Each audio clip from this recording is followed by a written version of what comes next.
পশ্চিমবঙ্গ মধ্যশিক্ষা পর্ষদের নবম শ্রেণীর ভৌত বিজ্ঞানের পঞ্চম অধ্যায় শক্তির ক্রিয়া, কার্য, ক্ষমতা ও শক্তি এই নিয়ে আমাদের আলোচনা শুরু হয়েছিল।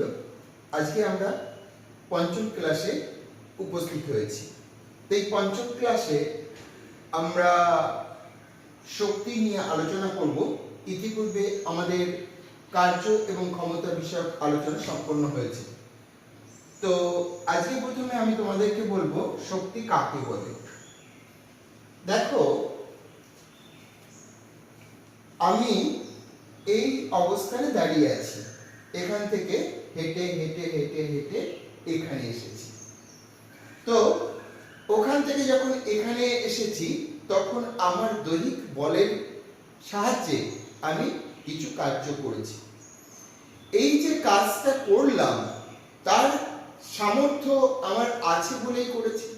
সেই সামর্থ্যটাকেই বলা হচ্ছে শক্তি। সেই জন্য শক্তির সংজ্ঞা যখন তোমরা বলবে ওই কথাটাই বলবে, কার্য করার সামর্থ্যকে বলা হয় শক্তি। এবার কথা হচ্ছে শক্তি পরিমাপ কিভাবে করব। বিষয়টা দেখো, যেহেতু আমার কার্য দিয়েই আমার শক্তি নির্ধারণ করা হলো, ফলে কার্যের পরিমাপটাই হচ্ছে শক্তি পরিমাপ হিসাবে বিবেচিত হবে। স্বাভাবিকভাবে শক্তি পরিমাপের একক কি হবে যদি আমাদের জিজ্ঞাসা করা হয়, যেহেতু কার্য দ্বারাই শক্তি নির্ধারিত হলো, তাহলে কার্যের যা যা একক তোমরা আগের ক্লাসে শিখেছো সেগুলি বলবে। যেমন সিজিএস পদ্ধতিতে কার্যের একক তোমরা জেনেছো আর, এবং এসআই পদ্ধতিতে কার্যের একক জেনেছো জুল। শক্তির একক যদি বলে তবে যে শক্তি পরিমাপের একক কি, তাহলে তোমরা সেই কথাই বলবে। তোমরা বলবে শক্তি পরিমাপের সিজিএস একক হলো আর এবং এসআই একক হলো জুল।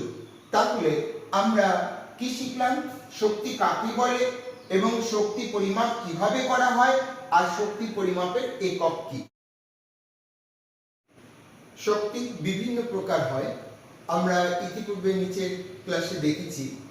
তো আমাদের এই অধ্যায়ের আলোচ্য বিষয় হচ্ছে যান্ত্রিক শক্তি, এবং সেই যান্ত্রিক শক্তি দু রকমের, একটা হচ্ছে স্থিতি শক্তি এবং গতি শক্তি, সেই বিষয়ে। তো প্রথমে আসা যাক স্থিতি শক্তি সম্পর্কিত ধারণা। দেখো, স্থিতি শক্তি দু রকমের, একটা হচ্ছে স্থিতি স্থাপক স্থিতি শক্তি, আরেকটা হচ্ছে অভিকর্ষজ স্থিতি শক্তি। স্থিতি স্থাপক স্থিতি শক্তি কি রকম ব্যাপারটা একটু আমরা বুঝে নিই। ধরো একটা ধনুক, সেই ধনুকে তীর মারা হচ্ছে। এমতো অবস্থায় যদি ধনুকটা স্বাভাবিক অবস্থায় থাকে তাহলে তীরটা কিন্তু সামনের দিকে যাবে না, অর্থাৎ তীরের মধ্যে কার্য করার সামর্থ্য আসবে না। কিন্তু যদি এটাকে টেনে পিছন দিকে নিয়ে যাওয়া হয় তীরটাকে, এবং ধনুকের সামনের যে ইয়েটা রয়েছে,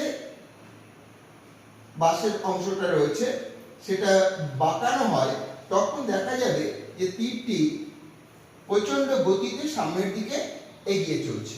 তাহলে বিষয় যেটা দেখা গেল সেটা হচ্ছে কি, এই ধনুকের আকারগত পরিবর্তনের জন্য কিছু কার্য করার সামর্থ্য এর মধ্যে জন্মেছিল, সেই সামর্থ্যই এই তীরটি সামনের দিকে ছুটেছে।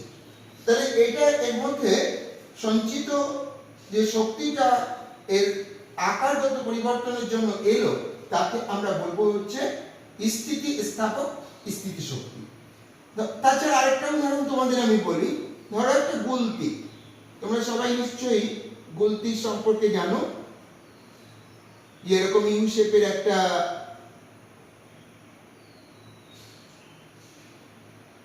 দণ্ড বলো বা কাঠ বলো, তার সঙ্গে রাবার দিয়ে পিছনে একটা চামড়া জোড়া থাকে। যদি তুমি এখানে একটা গুলি রেখে এমনি অবস্থায় রেখে ছেড়ে দাও, দেখবা গুলিটা পড়ে যাচ্ছে নিচে, সামনের দিকে এগোচ্ছে না। কিন্তু যদি তুমি এইটাকে টেনে, অর্থাৎ আবারটাকে টেনে লম্বা করে তারপরে যদি গুলিটাকে ছাড়ো, দ্বিতীয় ক্ষেত্রে দেখবে কি প্রচন্ড গতিতে সামনের দিকে এগিয়ে চলছে। তাহলে যে ব্যাপারটা গেল, এই যে রাবারটা, এই রাবারটার আকার পরিবর্তনের ফলে কিছু কার্য করার সামর্থ্য এর মধ্যে জন্মেছে, তার ফলে এই গুলিটা সামনের দিকে এগিয়ে যেতে পেরেছে। এইরকম যে শক্তি, তাকে আমরা বলি হচ্ছে স্থিতিস্থাপক স্থিতিশক্তি। তাহলে স্থিতিস্থাপক শক্তি, স্থিতিশক্তি কাকে বলা যেতে পারে? আমরা বলবো কোন বস্তুর আকারের পরিবর্তনের জন্য তার মধ্যে যে কাজ করার সামর্থ্য জন্মে তাকে বলা হয় স্থিতিস্থাপক স্থিতিশক্তি। দ্বিতীয় প্রকার অর্থাৎ অভিকর্ষজ স্থিতিশক্তির বিষয়ে আমরা আলোচনা করি। দেখো, একটা প্রেগ তুমি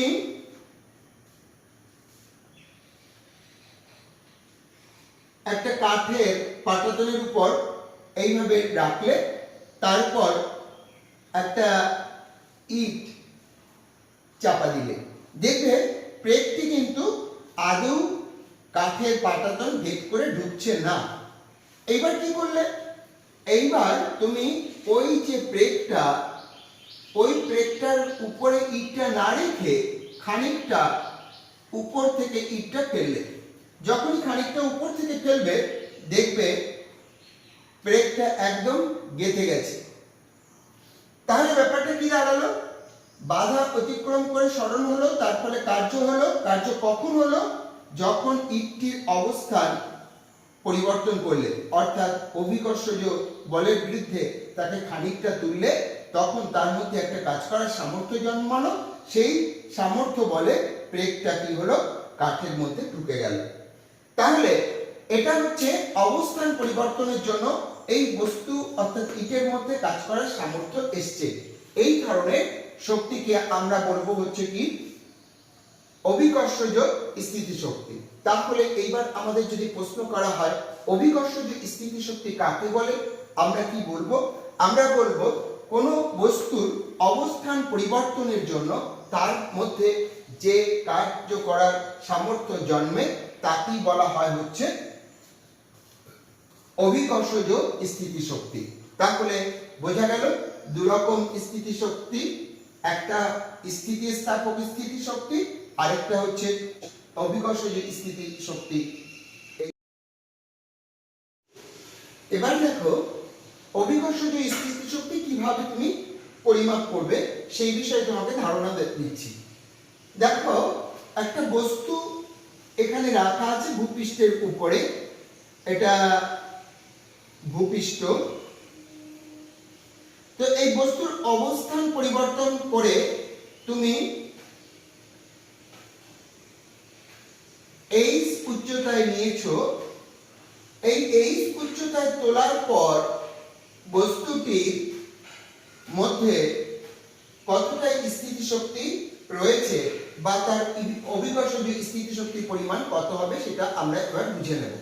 দেখো, যদি বস্তুটির ভর m হয় এবং অভিকর্ষজ ত্বরণ যদি g হয়, তাহলে পৃথিবী একে টানছে যে বলে অর্থাৎ অভিকর্ষজ বল, তার পরিমাণ হবে m × g। আমরা নিউটনের দ্বিতীয় গতির সূত্র থেকে শিখেছি ভর এবং ত্বরণের গুণফলই হচ্ছে প্রযুক্ত বল। যেহেতু ভর m এবং অভিকর্ষজ ত্বরণ হচ্ছে g, সেই জন্য বস্তুর উপর ক্রিয়ারত অভিকর্ষজ বল বা বস্তুটির ওজন ইজ ইকুয়াল টু mg।